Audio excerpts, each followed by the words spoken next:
Okay, from what you heard the governor say today, what are your takeaways, and now how will that impact what you do here moving forward in the session? Well, I think except for the Syracuse University marching band, it was the worst state of the state by the worst governor in America. It was terrible. If they could just tell the truth once in a while, people in the state of New York know that this state has been spiraling downhill for many, many years. Just tell the people the truth and tell them what you're going to do.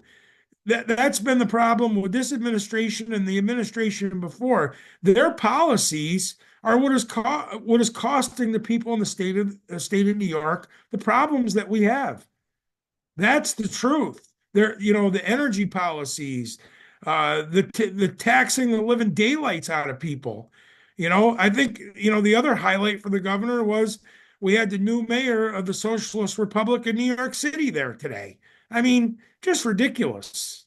One, The pomp and circumstance that was put on today. as for some of the proposals, you could say, she started off with universal child care. What are your thoughts on that and what that path looks like moving forward in New York? Well, it's very important, but she talks about that every year, and then we don't do anything. It's the same thing with health care. The Democrats in this state have continued to talk about health care, and guess what? They are large and in charge.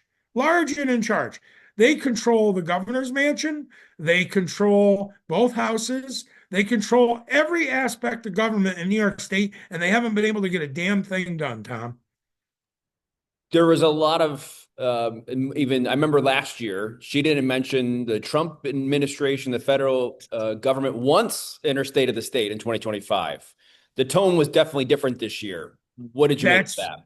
that's been the talking points that have been sent out to all the Democratic politicians across New York State. We saw it last week on our first day of session in the state assembly. Both the speaker and the majority leader did nothing but cut down President Trump, the Republicans in Congress, and the federal government. And again, the problem here is, and people need to realize that here in New York State, the Democrats have been in control for well over 20 years. They have not fixed one problem. If for anything, they've made the problems worse. The way that they govern is just ridiculous. It doesn't work. And we continue to see New York State spiral downhill because of the way that they lead the state. You heard her. There was a good amount of it was devoted to immigration, and she mentioned holding officers of immigration enforcement accountable, and strengthening their. I guess what they needed to be able to get into a place with a judicial warrant. What's your reaction to that? That's typical Democrat talking points. The truth of the matter is, if you're here in America and you're on a path to citizenship the right way, then you know what? We'll help you. But if you came here illegally and you're doing illegal things, then you should be picked up by ICE and deported.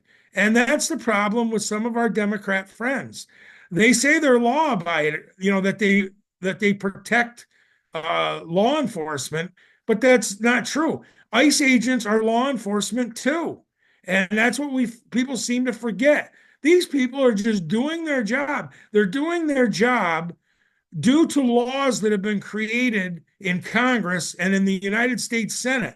These people are law enforcement agents. They're doing their jobs, and government, state government, local government should be supporting these folks to make sure that we don't have problems like we have in Minneapolis right now and Los Angeles.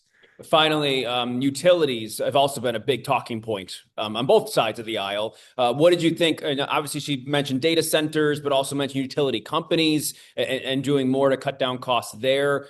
How should that be addressed? And did you think she Well, addressed it in the right way?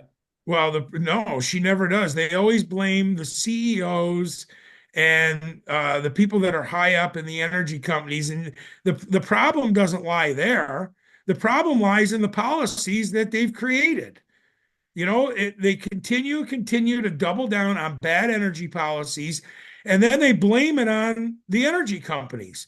Now, in some cases, the energy companies do have a little bit part to play in this. But the truth of the matter is, the bad policies that have come out of Albany with regards to energy is what's increased people's energy costs the most.